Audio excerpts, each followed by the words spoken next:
magandang New Year sa ating mga manggagawa. Itong pagpupulong na ito na dedesisyonan natin finally, no, yung dagdag sahod sa ating mga manggagawa. Bagamat kapos ito doon sa sinasabi nating living wage, nonetheless, ito rin ay talagang malaki ang maitutulong. Una, isang hakbang din itong panukalang substitute bill na ito para syempre no yung nakagawian na increase sa mga regional wage board ay mukhang ito yung iano natin alternatibo. So mukhang ito yung mas maganda na alternatibo yung national legislated increase wage sa ating mga Bill manggagawa. ay dahil po sa pagmamahal natin sa ating mga OFWs and their families left behind. Hindi po makakaila ang epekto ng inflation, yung mabilis na pagtaas ng mga presyo ng mga bilihin at serbisyo sa ating bansa sa kasalukuyan. Sa ganito pong sitwasyon, Mr. Chair, lumiliit po ang tunay na halaga o real value ng salapi natin. Kaya lumiliit din po ang dami ng produkto at serbisyong kaya nitong bilhin. Together we can make this happen.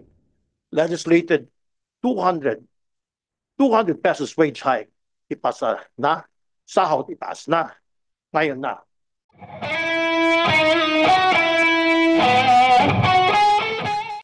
Before we proceed, we would like to determine, COMSEC, if we have a quorum and whether or not we can vote on substantive matters pending before this panel. Thank you, Honorable Chair. Since there are 7 members in attendance and 3 members on board, totaling 10 members, therefore we declare a quorum, sir. So as mentioned, today we are going to vote as a panel on the measures pending before this committee. Legislated across the board wage increases. We have 4 measures. So we have a committee report and we have a substitute bill providing for 200 pesos across the board wage increase. Before we proceed on our voting, some of our members would like to make a short manifestation. Yes, Mr. Chair. Representative Rosas, you're recognized. Thank you, Mr. Chair. Mr. Chair, Gabriela Women's Party welcomes any initiative to increase the wage of our workers. Para sa ating mga manggagawa, ang bawat dagdag na sahod ay mahalaga upang maitawid ang pangangailangan ng bawat pamilya. Ang pagpasa ng isang panukalang batas para sa wage increase sa committee level ay isang mahalagang hakbang pasulong. Inani ito ng bawat manggagawa na walang kapagurang ipinaglalaban ng taas sahod. Hindi na dapat ito patagalin pa at nararapat na gawing prioridad ng gobyerno. Now, while this bill is a positive step forward, Gabriela Women's Party acknowledges that our workers who continue to fuel our nation need more. The 200 pesos increase is still far from providing our workers with a family living wage that can sustain the basic needs of every Filipino family. Ayon nga sa Ibon Foundation, estimate ng pamilya na pangangailangan ay 1,207. This amount known as the family living wage. It represents the necessary income to cover essential food and non-food expenses while also allowing for savings and social security investments. Patuloy ang pagtaas ng presyo ng mga bilihin at singil sa mga batayang serbisyo gaya ng tubig, kuryente, pagkain, langis. Nandyan din ang mga hakbanging ipinasa ng gobyerno na nagpapahirap sa manggagawa tulad ng Create More, na lalong nagpalobo ng tubo ng mga negosyante at korporasyon, pinigang iba't ibang state exactions ang mga manggagawa tulad ng pagtaas ng SSS contribution, kaya naman mababaliwala ang mumong aumento sa sahod. The workers have long been pushing for a wage that meets the necessities of their families. Patuloy itong ipaglalaban ng Gabriela Women's Party. Mr. Chair, dagdag pa rito, hindi naman nagkakaiba ang presyo ng mga bilihin sa bawat rehiyon. Kaya naman, ang panawagan pa rin namin ay nagpapatuloy para sa pagbuwag sa regional wage boards at kailangan magkaroon ng national minimum wage. Sa gayon, hindi na magkakaroon ng pagkakaiba ang sahod ng mga manggagawa kada rehiyon. Ang Gabriela Women's Party po ay patuloy na kaisa ng mga manggagawa sa pagsusulong ng nakabubuhay na sahod. Maraming salamat at tuloy ang ating laban. Thank you very much. Representative Manuel, you're recognized. Thank you, Mr. Chair. Upon reading a copy of the substitute bill that we have in our committee, tayo po bilang Kinatawan ng Kabataan ay sumusuporta doon sa mga attempts na ating committee na finally ay taasan, legislated na taasan ang sahod ng ating mga manggagawa. Ito ay pag-deviate doon sa matagal na practice na pinapaubaya sa mga regional wage boards ang mga wage hike, at nakita natin na kahit na may ilang mga rehiyon recently na nagtaas ng kanilang minimum wage, pero parang barya lang po talaga ang epekto nun sa ating mga manggagawa. Kaya naman iba pa rin, Mr. Chair, na meron tayong legislated na wage hike, no? Kaya naman positibong unang hakbang itong gagawin ng ating komite. Nonetheless, dahil po ang nasa konstitusyon natin dapat ay living wage ang tinitiyak sa mga manggagawa. Kaya ibig sabihin po ay nararapat pa rin na after whatever will happen to this bill, ay patuloy pa rin nating talakayin ang kalagayan ng mga manggagawa sa ating bansa. At dapat talaga proactive tayo sa pag-abot ng living wage sa ating bansa. Also, Mr. Chair, nandyan din ang efforts ng ating mga labor groups na dapat ay meron ding wage subsidy para naman doon sa mga maliliit na negosyo na mapapatunayan na hindi naman o hindi pa ganun ka capacitated na tiyakin ang wage hike para sa kanilang mga manggagawa. So we hope that this can be a continued part of our discussions. Nonetheless, Mr. Chair, ay nandyan ang ating pagsuporta sa inisyatiba na ito. Ayun lamang, maraming salamat. Thank you very much. Representative Castro, you're recognized. Maraming salamat, Mr. Chair. Isang totoong magandang New Year sa ating mga manggagawa. Itong pagpupulong na ito na dedesisyonan natin finally, no, yung dagdag sahod sa ating mga manggagawa. Bagamat kapos ito doon sa sinasabi nating living wage, nonetheless, ito rin ay talagang malaki ang maitutulong. Una, isang hakbang din itong panukalang substitute bill na ito para syempre no yung nakagawian na increase sa mga regional wage board ay mukhang ito yung iano natin alternatibo. So mukhang ito yung mas maganda na alternatibo, yung national legislated increase wage sa ating mga manggagawa. Isa po talaga, Mr. Chair, na pinoproblema ng ating mga manggagawa ay yung pagtaas ng mga presyo ng mga bilihin o yung inflation. Hindi na makaagapay talaga yung sweldo ng ating mga manggagawa. Kaya napapanahon, Mr. Chair, itong komite na ito na magde-decide tayo no, doon sa wage increase ng ating mga manggagawa.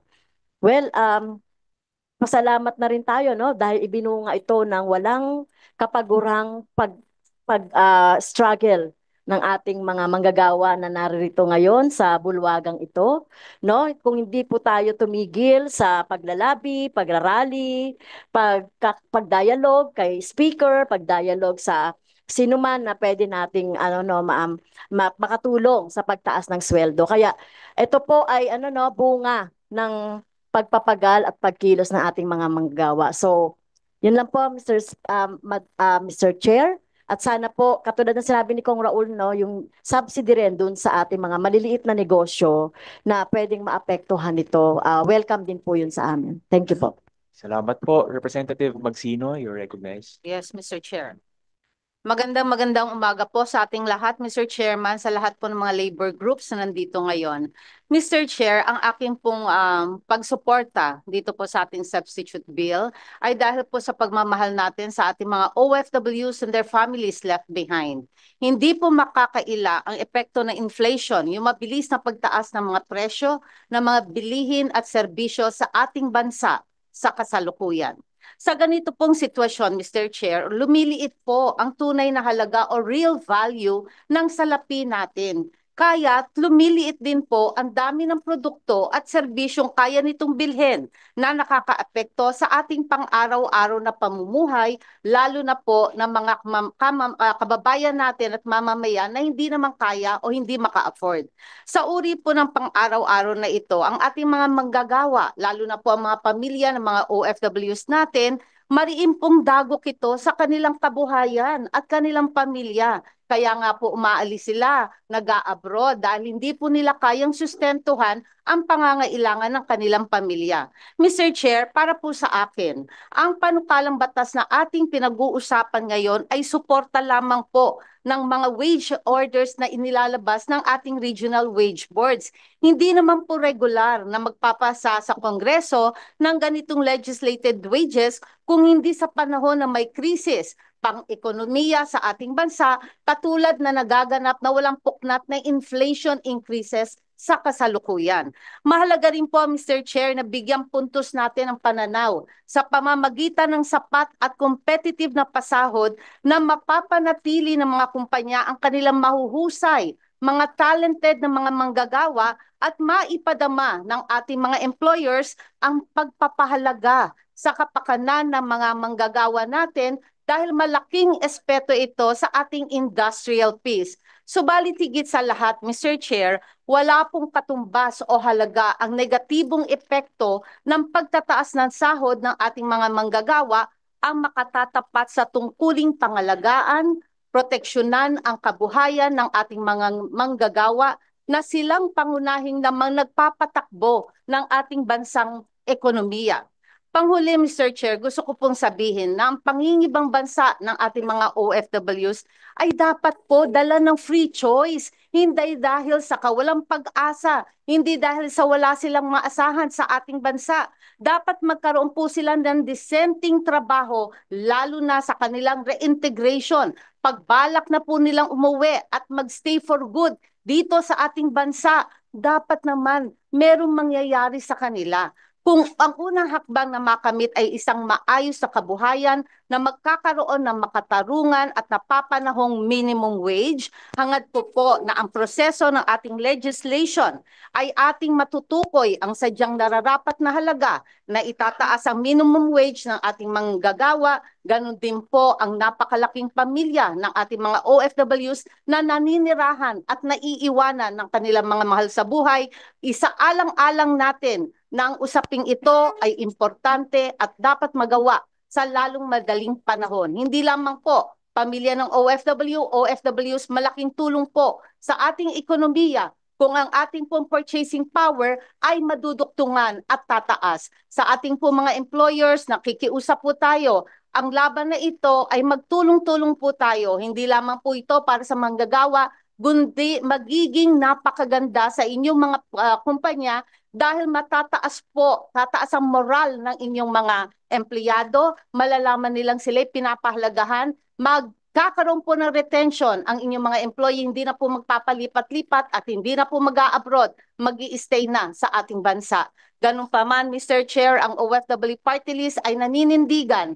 Tama lang po, nararapat, oras na, ngayon na. Maraming salamat po. Salamat po.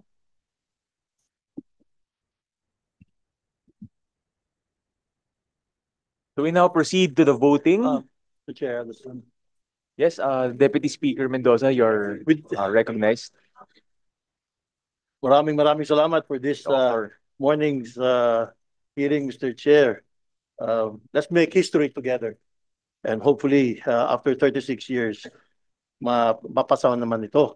Maayong buntag, good morning to everyone, most especially to our chair and to our colleagues here. Maraming salamat for being here. So with that, I said, together with TUCP Party List, and of course, together with 3rd District Cotabato Congresswoman Samantha Santos, we're in the brink of history. For the first time since 1989, and that was the time yung TUCP didn't file. It was initiated by TUCP, and also the first time that it was passed, a legislative wage increase 36 years ago. We are now more closer than ever, Mr. Chair, and under your leadership, passing the first ever legislative wage increase of 200 pesos if yung anong numero natin, daily across the board wage increase after 36 years to the leadership of Speaker Martin Romualdez. The Philippine demands and deserves a raise right now. House Bill number 7871 filed by TUCP Party List first proposed 150, but ito for all private sectors or workers And that was way back in 2023. Recognizing the urgent need to uplift our workers, TUCP Party List is proud of this approved higher wage increase as a first step towards living wages. Hindi living wages, living wages. My colleagues, in the House of the People, we pride ourselves by calling ourselves the House of the People, the House of Workers. Let us make history. Legislated 200 pesos wage increase hike, ipasa na. In 1989, Congress raised the minimum wage by 40%. Yet, there was no massive inflation. May I repeat, 40%, wala namang inflation. There were 2 coups d'etats in 1989. The economic fundamentals were so bad during the time of Cory Aquino. No wave of unemployment, no collapse of businesses. For 36 years under the Regional Minimum Wage Board, we helped create them, TUCP, unfortunately. Almost all regional minimum wages are below poverty line. Ang tanong, is it our policy then to give poverty wages that cannot provide a decent life to our families, for them to even feed nutritious food to our children? Tama na, sobra na ang barya-barya, to quote Kong Manuel. And poverty wages and cheap labor now. Mataas na ang presyo, mababa ang sweldo. Yan ang pinakamainit na problema ni Juan at Juana de la Cruz. Today, everything is going up. Pagkain, kuryente, tubig, fuel, and even transportasyon. Everything except workers' wages. TUCP Party List, as the only workers' voice in Congress, heeded the people's call for the long overdue and much deserved wage hike. The 200 daily across the board wage will lift them over 5 million minimum wage earners, Mr. Chair. May I repeat, 5 million minimum wage earners out of poverty. Put nutritious food on the table and send their children to school and ensure a decent life of dignity. Together we will make this a win-win solution. When workers thrive, businesses grow. Wala na masyadong OFW, tama ka, Congresswoman Magsino, na hindi na out of necessity, out of choice. Correct, ma'am. Higher wages boost household spending, pump primary economy, and drive sustainable, inclusive, equitable growth. Sabi ni BBM, no one is left behind. Dapat ito ang solusyon, one of the solutions. And while existing exemptions protect our smallest businesses, let us work together to explore wage subsidies, tax breaks, credit access to the MSMEs that cannot only comply but thrive. All the government, employers, and not just workers must share in the sacrifice so that we can conquer the challenging times and emerge stronger as a nation. Together, we can make this happen. Legislated 200 pesos wage hike, ipasa na, sahod itaas na, ngayon na. Maraming salamat, daghang salamat. Thank you very much. We now proceed to the voting. Mr. Chair. Those in favor of the 200 pesos wage increase, Mr. kindly raise your hands and be Mr. counted. Chair. Mr. Chair. Mr. Chair. Mr. Chair.